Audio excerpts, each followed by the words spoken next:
This video is brought to you by Miniature Market. Thousands of board games, miniatures, and paints, discount prices at miniaturemarket.com.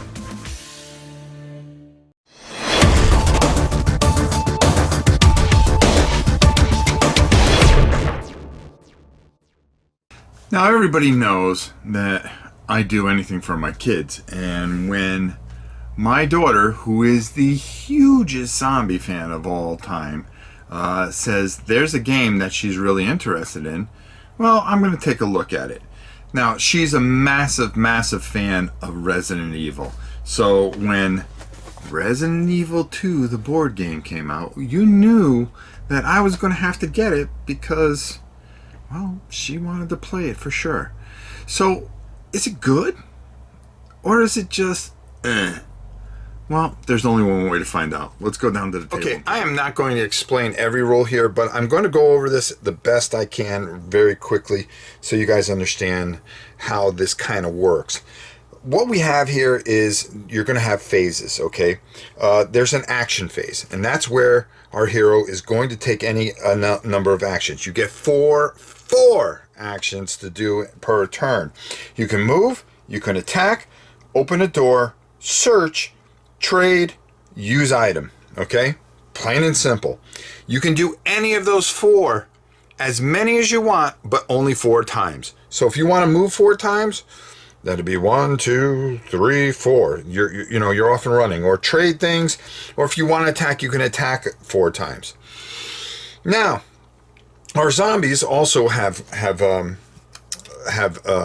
they don't have an action phase. It's called a reaction phase, and that's where they're just all going to react. But the thing is, if a zombie's here and there's a door here, there's no reaction, okay, because they don't hear anything. But if they're in the same room, they are going to react. So of course, what are they going to do? They're going to move towards the closest person that they can. And of course, they have their own cards as well. As you can see, here's our zombie. We have zombie dogs. We've got mutants. We've got modified zombies. We got all kinds of things that go in here. Like I said, we're not going to go over everything here, but I just want to give you a kind of a quick overview. Now, our hero has a card here, okay? And as you can see, it sits on top of this little thing here. This is your health. You're fine, and it's a little heartbeat, see? And then when danger, one more hit, you're dead. So you can take 5 hits and that'd be the end of you. You're going to carry a certain amount of equipment. You're going to start with a handgun. Handgun is going to allow you fire. So of course, using an action, you're going to be able to roll one of these dice. And if it hits, well, great. He only has 1 hit. Boom, you were able to kill him 1 shot. But what if you wanted to fire more than once? Well, that's not a bad thing either, because you can roll, you can use your ammo, okay? Each gun only has, like this gun here, has 15 ammo. So you start with 15 ammo. Once you use up all your ammo, guess what? You're out of ammo. Just like in the game, okay? That weapon's useless unless you can find some ammo somewhere. Now it hits on either a critical hit here or a regular hit. Either one doesn't really matter to hit a particular zombies. But there are other zombies. There are boss zombies that are going to be in here, which are really cool. Another really neat thing in here is the tension phase. Now, the tension phase, after you do your action phase, so he completes all his actions, he shoots, let's just say he misses, and they have a reaction phase. They start moving towards him, and they can only do their bite attack. Well, there's a tension phase, and you're going to draw a card, and a red card is absolutely horrible because you're going to read and do whatever the card does. Just like when you're moving around in the video game, okay, you can just come someplace, turn over one of these cards, and then everything that you planned out goes completely out the window because maybe just all of a sudden a whole bunch of zombies will spawn. There's also a bunch of all clear cards, okay? So you can pull that from the deck too. And there are yellow cards which can do some things, and you can hear some things in the distance and might just offer a medium kind of nasty response. So all these things can happen, and it's unexpected. Then you have scenarios and everything else that goes with this. This is really, really unique. And I really like how everything works. Now here, with the rapid fire, which I was trying to explain, you can, with one action, use more than two bullets.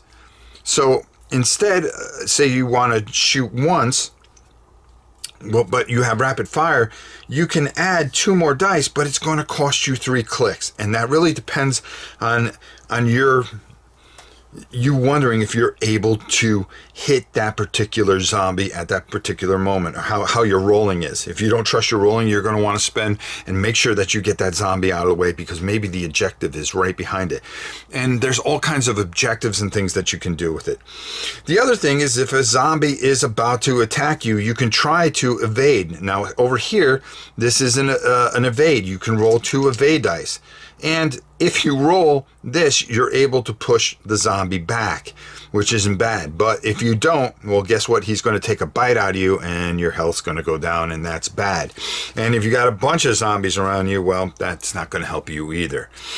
You're able to get different weapons. There's all kinds of different cards and objectives. You might be looking for herbs to help you heal. There might be certain equipment that'll open up certain doors. I mean, just a variety of stuff, which makes this a very fun game. But to find that out, let's go up top and get my final thoughts on Resident Evil 2, the board game. This absolutely surprised me. I mean, first of all, I've watched her play Resident Evil. I played the original Resident Evil and Resident Evil 2, and I kind of got lost after Resident Evil 3, I think it was. Not her, she played it all the way through. This feels like the video game, plain and simple. It feels like it. It has a feel. It's not... If you are a big board game aficionado and you're looking for the highest quality of things, well, this is a good quality game. It's not a great quality game. The miniatures aren't the greatest, but they are good enough for what this game is, and that's to give you the feel. And the thing I really like about this game is the feel that you get.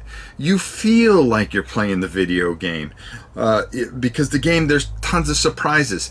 That reaction deck is just nasty. Where you turn over a card and you're turning in the tension that it builds, the tension cards, and you turn it over, oh, nothing, it's a green card. Or it's a yellow card, oh, we're going to have to deal with something here. Or it's a red card, complete disaster. You were on your way, you had everything planned out, and everything just went completely wrong. The ammo limit that you have, I really like, because that's like the game. You know, you usually have the handgun and you got to conserve your bullets and make sure your shots count. So, you know, you just can't keep on going bang, bang, bang, bang, bang, bang, because you run out of ammo. Uh-oh, you got yourself a real problem here. The zombies are nasty, the bosses are nasty, and you know, for what it's worth, no, it's not the greatest, it's not GW quality, but boy, when you paint this thing up, it's going to be awesome. And I think I really like what this game does, plain and simple. It does things better than a lot of other zombie games. It really builds that tension and that fear, and it's just not an onslaught of zombies. It is well put together, and it fits with the story, and the scenarios are just very well told, and the rule book very clear and concise. I got to tell you, I really, really like this, and I'm shocked that I did, and I'm glad I got this. I also have the expansion, the Bosses expansion, which we'll be taking a look at later this week. This is a good one. Get it if you can. I think you'll enjoy it. Until next time, it's your old pal Rob. We'll see you soon.